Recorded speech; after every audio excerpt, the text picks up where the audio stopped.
시청자 여러분 안녕하십니까? 12월 23일 수요일 나우경제브리핑의 양혜선입니다. 코스피 지수가 뚜렷한 매수 주체가 나타나지 않고 있는 가운데 보합권에서 등락을 거듭하고 있습니다. 오늘 새벽 미국 증시가 소폭 오름세로 장을 마감한 가운데 국내 증시 역시 강보합권에서 거래되고 있는데요. 장중 하락 반전하기도 했으나 외국인과 기관의 매수세가 유입되면서 상승세를 유지하고 있습니다.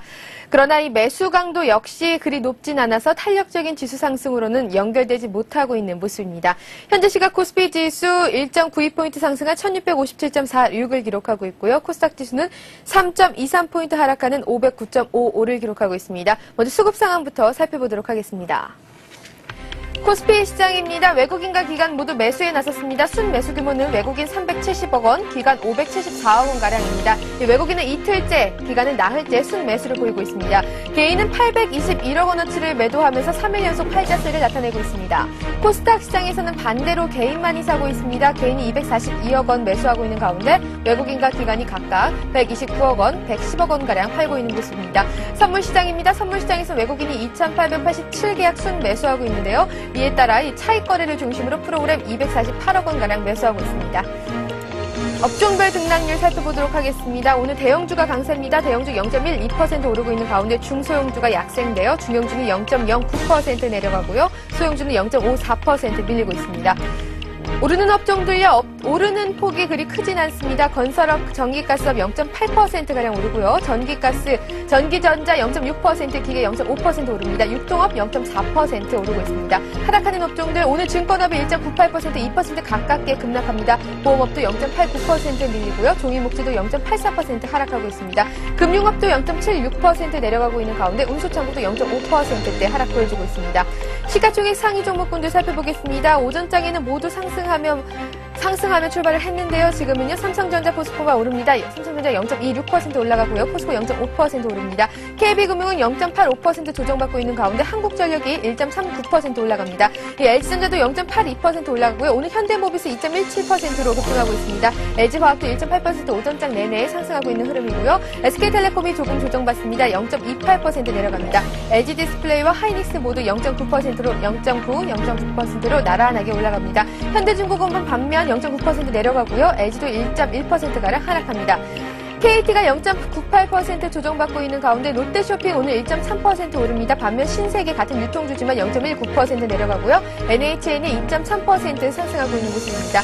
삼성화재와 외환내 모두 1.5%, 1%대에 하락하고 있습니다. 기아차, 기업은행도 약보합권에서 조정받고 있는 모습입니다. 삼성전기 오늘 2.5%로 급등하고요. 두산중공업도 어제 이어서 오늘 2.14% 상승하고 있습니다. 코스닥 시장 분위기 한번 살펴보도록 하겠습니다. 서울반도체 1.65% 올라갑니다. 이 서울반도체 주가가 장 초반 상승세를 보이고 있습니다. 증시 전문가들은 서울반도체의 경우 발광 다이오드 시장에서 이 세계적인 경쟁력을 갖췄고 최근 포스코가 증자에 참여하는 방식으로 투자한 것도 이 양사의 윈윈 전략이라고 호평을 하고 있습니다. 셀트리온 오늘 조정받습니다. 0.98% 밀리고 있는 가운데 메가스터디는 1.16% 올라갑니다. SK브로드밴드, 태웅, 동서, 소리프, 신소재 모두 강보합권에서 소폭의 상승 보여주고 있고요. 다음이 오늘 6.12%로 급등하고 있습니다. CJ옵션피도 1.6% 올라가고 있는 가운데 이 태광이 조정받습니다. 3%대로 급락하고요. 성강밴드도 2.5% 밀립니다. 네오세미테크는 2%대 상승하고 있는 가운데 GS홈쇼핑이 하락합니다. 1.56% 밀리고 있습니다. 주성 엔지니어링도 1.4%가량 밀리고 있고요. 반면 동국 SNC 1.4% 상승합니다. 오늘 포스데이터도 2.27% 급등하고 있습니다. SD스택이 2.5% 밀리고 있는 가운데 오늘 차바이윈 4.6%로 급락하고 있습니다. 위메이드가 5.27% 상승하고요. 휴맥스도 0.56% 올라갑니다. 인터파크가 2.8% 조정받고 있는 가운데 성우하이텍도 2.7% 내려가고요. 평산이 4.4% 급락하고 있습니다. 현재 시각 코스닥 지수 509.51을 기록하고 있습니다. 지금까지 우리 시장 상황 살펴봤습니다. 전문가 연결해서 좀 더 자세하게 짚어보도록 하겠습니다. 동양종금증권의 원상필 연구원 전화 연결되어 있습니다. 연구원님 안녕하세요. 네, 안녕하십니까. 네, 지난밤 사이 뉴욕 증시가 이 주택 판매 개선에 힘입어서 강세로 마감한 가운데 지수는 플러스를 향하고 있습니다. 이 대형주도 오르고 있고요. 기존 주들도 오늘 흐름이 아주 좋은데요. 연말까지 증시가 단 5거래일 정도 남았는데 이 1700 돌파가 가능할 것으로 보시는지요? 그렇습니다. 연말까지 지수 1700선 돌파는 달성 가능할 것으로 보여집니다. 일단 어젯밤 같은 경우에도 말씀하신 것처럼 미국 증시가 14개월 내 최고치 마감됐는데요. 예상했던 것들의 개선 속도가 훨씬 빠르게 나타나고 있고요. 국내 시장 같은 경우에도 이러한 기대감과 더불어서 국내 기업들의 실적 기대감이 재차 부각되면서 속도가 움직임이 이어지고 있습니다. 특히 이제 연말 효과가 주가에 반영되고 있는 가운데 1월달 같은 경우는 연초 효과가 있는 시점인데요. 실제로 한국 같은 경우에는 1980년도 이후로 월간 수익률을 보게 되면 1월달 증시의 수익률이 다른 달보다 월등하게 높이 나타나는 1월 증시 효과가 가장 뚜렷하게 보여지는 국가 중에 하나로 현재 1월 증시의 효과를 다시 한번 기대해 볼 수 있는 국면으로 보고 있습니다. 따라서 이러한 기대감들을 반영해 본다라고 하면 코스피 지수는 1700선을 넘어서면서 안정적으로 올해 증시를 마감하게 될 것으로 전망합니다. 네, 어떤 증권사에서는 이 특별한 이슈나 급등락 없이 차분한 연말을 맞이할 것으로 전망하는 것들도 참 많았습니다. 하지만 연말까지 증시를 단 5거래일 남겨준 가운데 이 막판 투자 전략 어떻게 짜야 하나 참 고민이 많은데요. 오후장 전망은 어떻게 하시는지요? 투자 전략도 세워주시죠. 네, 일단 말씀드린 것처럼 1월 효과를 기대한다라고 하면 지금은 주식을 팔고 넘어갈 때가 아니라 주식을 가지고 넘어갈 때고요. 투자자분들이 있다라고 하면 지금 다시 구간이라고 보고 있습니다. 전체적으로 봤을 때 IT 중심의 주도주들이 여전히 되고 있고요. 오늘 같은 경우에는 금융주들도 강한 시세를 보여주고 있습니다. 결국 IT나 자동차 그리고 금융은 기존의 주도주들이 시세를 주도한다라고 하면 추세 역시 견조하다라고 볼 수 있고요. 그래서 단기는 증권업종에 대한 비중을 계속적으로 늘릴 시점이라고 보고 있습니다. 따라서 코스닥 시장과 유가증권 시장 주요 종목들, 특히 기관과 외국인의 매수가 동반되고 있는 IT와 금융주들은 현 시점에서 비중을 적극적으로 늘려서 내년을 맞이하는 전략을 세웠습니다. 예, 기존 주들을 계속 가져가라고 얘기를 해주셨는데요. 지금 현재 증권주들이 소폭 밀리고 있거든요. 이거는 어떻게 대응해야 할까요? 네, 증권주들 같은 경우는 이제 일단 12월 들어서 상당히 견조한 시세를 보여주고 있습니다. 업종 대비 수익률로 봤을 때도 증권업종이 이번 달 들어서 시세를 보여주고 있는데요. 현재 거래대금 기준으로 봤을 때 유가증권 시장 거래대금이 약 4조 원 수준으로 최고치 대비해서 40% 수준에 불과한 상황입니다. 따라서 거래량이 증가하게 될 경우 증권업종은 재차 주목을 받게 될 것으로 보고 있고요. 실제로 2010년도 같은 경우에는 여러 가지 호재들이 준비되어 있습니다. 특히 중소형 증권사들의 M&A 이슈가 본격화될 시점이라는 점에서 증권업종에 대해서는 계속적으로 관심을 지속하는 전략이 바람직할 것으로 보여집니다. 네, 그렇다면 이 증권업종에서 특별히 어떤 종목을 관심 있게 지켜봐야겠습니까? 네, 현재 증권업종 같은 경우에는 크게 봤을 때 브로커리지 중심의 증권사와 그리고 IB와 PB 중심의 증권사들로 나눠져 있는데요. 일단 거래량 증가의 모멘텀을 기대한다고 하면 대우증권과 키움증권이 가장 매력적이고요. CMA 계좌 같은 경우에도 꾸준하게 늘고 있는 가운데 전체적으로 봤을 때 수익 구조의 다변화 쪽으로 본다라고 하면 동양증권도 매력적인 증권사로 보고 있습니다. 네, 지금까지 이 시각 시장 상황 살펴봤습니다. 동양종금증권의 원상필 연구원이었습니다. 연구원님 도움 말씀 감사드립니다. 네, 감사합니다. 이어서 아시아 증시 살펴보도록 하겠습니다. 오늘 일본 니케이 지수는 휴장입니다. 중국상해 종합지수는 0.32% 오르고 있고요. 항생지수가 조정받습니다. 0.14% 밀리고 있습니다. 홍콩 H지수는 0.12% 오르고 있는 가운데 대만 지수도 0.29% 올라갑니다. 베트남 지수도 0.64% 오르고요. 싱가포르 지수도 0.37% 올라갑니다. 호주 지수도 0.43% 상승하고 있습니다. 오늘 아시아 증시 대부분이 흐름이 좋은데요. 전문가 연결해서 좀 더 자세하게 짚어보도록 하겠습니다. 리딩투자증권의 우성재 연구원 전화 연결되어 있습니다. 연구원님 안녕하세요. 네, 안녕하세요. 네, 어제 중국 증시 반등 하루 만에 하락세로 돌아서면서 이 3,100선이 붕괴됐어요. 이 공급 물량 확대와 통화정책 미세 조정이 주 원인으로 꼽히고 있는데요. 오늘 시장 분위기는 어떻습니까? 예, 지금 상하이 종합주가지수 상승 반전에 성공하는 모습입니다. 현재 0.37% 상승한 3061.5포인트대 장 움직임 보여주고 있는데요. 장 초반 약세로 출발한 이후에 낙폭을 확대하는 모습 또한 보여주었었지만 결국은 상승 반전에 성공하는 모습 보여주고 있습니다. 이러한 흐름을 보여주고 있는 가장 큰 이유가 중국이랑 홍콩의 달러 캐레이드 자금이 지금 유출되는 모습을 보이면서 시장에서의 매수 주체 없는 상황에서 매도 물량이 꾸준히 나왔던 것이 시장에서 부담으로 나타나는 모습입니다. 지금 중국 같은 경우 내년도 재정 적자가 1조 위안에 달할 것으로 예측이 되고 있고, 이제 10년도 중국 예상 GDP가 9에서 10%대로 전망된다는 이야기가 나오고 있는 가운데 부동산 정책에 대한 우려감이 꾸준히 크게 나타나는 모습을 보이면서 시장에서 우려감을 나타내고 있는 상황입니다.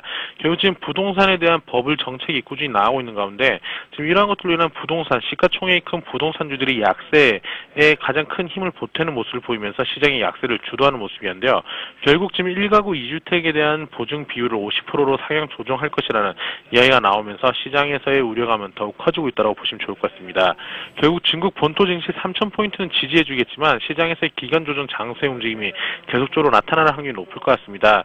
급격한 중국 경제 버블에 대한 우려감이 나오고 있는 가운데 이러한 버블을 막기 위한 중국 정부의 긴축 정책이 쭉 꾸준히 나올 것으로 예측되고 있는 가운데 강력한 긴축 정책이 나오지는 않는다고 하지만 일시적으로 이러한 것들이 시장에 충격을 줄 수 있기 때문에 이러한 부분을 염두하셔야 될 것 같습니다. 결국 시장이 계속적인 하락세로 전환되기보다는 3,000선을 지지해주면서 계속적인 기간 조정 장세 움직임을 보여줄 것으로 예측되고 있기 때문에 이러한 부분을 염두하시고 접근하셔야겠습니다.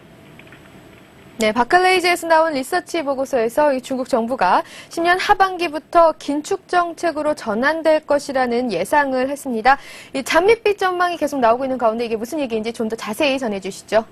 네, 지금 바클레이즈 리서치 보고서에서 2010년도 하반기부터 중국의 긴축 정책에 돌입이 될 것이라는 언급을 내놨었습니다. 지금 2009년도 GDP 성장률을 8.9에서 9.6%로 전환시킨 것과 함께 1분기에 이런 GDP 성장률이 최고점을 달할 것이라고 예측을 하고 있는데요. 이러한 흐름을 보이면서 중국 경제 버블에 대한 이야기가 꾸준히 나올 수 있기 때문에 이러한 부분을 염두한 것이라고 보시면 좋을 것 같습니다. 어차피 상반기에는 이러한 부분을 계속 이어져 나가면서 계속적인 중국 경제 확장 정책을 이어져 나가겠지만 2010년도 하반기부터 인플레이션 우려감이 증가하고 있는 상황에서 인플레이션을 억제하기 위한 긴축 정책이 나올 것이라는 언급이었었는데요. 결국 2010년도 하반기에 기준금리를 인상을 시점으로 해서 긴축 정책이 나올 것으로 예측되고 있습니다. 하지만 지금 GDP 성장률의 지속적인 성장을 위해서 급격한 긴축 정책은 불가능하기 때문에 이러한 부분 염두하시면 될 것 같은데요. 결국 시장이 계속적인 경제가 강한 흐름을 이어져 나가는 모습을 보이고 있는 만큼 시장에서 버블 우려에 따른 긴축 정책에 대한 이야기가 나오고 있다고 보시면 좋을 것 같습니다. 네, 일본 증시도 한번 예상을 해봐야겠습니다. 오늘 일본 증시는 천안탕생일을 맞아서 하루 휴장을 하는데요. 어제 니케이 평균 주가는 이틀 연속 오르면서 194.56포인트 상승한 1378.03으로 마감을 했습니다. 9월 24일 이후 3개월 만에 최고치를 경신했고 또 도쿄 증시 일부 거래량도 21억 주로 다시 20억 주를 상회했는데요. 내일은 어떤 흐름 보일 것으로 예상하시는지요? 이번 주 전망과 함께 전해주시죠. 예, 지금 일본 니케이 지수 지금 아시아 증시 중에서 가장 견조한 모습을 보여주고 있습니다. 시장에서의 계속적인 상승 추세를 이끌면서 1400선 내 부분까지 지금 상승으로 어제 장 마감했었는데요. 겨우 1.91% 상승한 1378포인트대 장 마감한 이후에 오늘은 휴장인 모습을 보여주고 있습니다. 결국 미 증시의 상승 흐름 그리고 이러한 흐름을 계속 이어져 나가면서 일본 니케이 지수 1400선을 다시금 돌파할 수 있을 것이라는 기대감 또한 나오고 있다고 보시면 좋을 것 같습니다. 지금 신용 매입 잔고는 2주 만에 감소하는 모습을 보여줬고 신용 매도 잔고 또한 3주 만에 감소세로 전환되는 모습을 보여주고 있습니다. 결국 지금 매수 잔고 그리고 매도 잔고 또한 감소하는 모습을 보이면서 시장에서의 거래량은 좀 감소하는 모습을 보여주고 있는데요. 이러한 흐름을 보이고 있는 가운데 1400선을 강하게 돌파할지 여부를 조금은 지켜보셔야 될 것 같습니다. 시장에서의 계속적인 유동성 확대에 따른 1400선의 안착 여부를 확인하셔야 될 것 같은데요. 지금 일본 같은 경우 엔화 약세 기조 그리고 11월에 승용차 생산량이 1.2%나 증가하는 모습을 보이면서 이러한 자동차 그리고 수출주를 중심으로 한 매수세는 꾸준히 유입된다고 보시면 좋을 것 같습니다. 결국 일본 니케이 지수 1400선을 돌파 이후 강한 상승 흐름을 이어져 나가기보다는 1400선 돌파 시도 이후 기간 조정의 장세로 보시면 될 것 같습니다. 네, 연구원님 오늘 도움 말씀 감사드립니다. 예, 고맙습니다. 지금까지 리딩투자증권의 우성재 연구원이었습니다.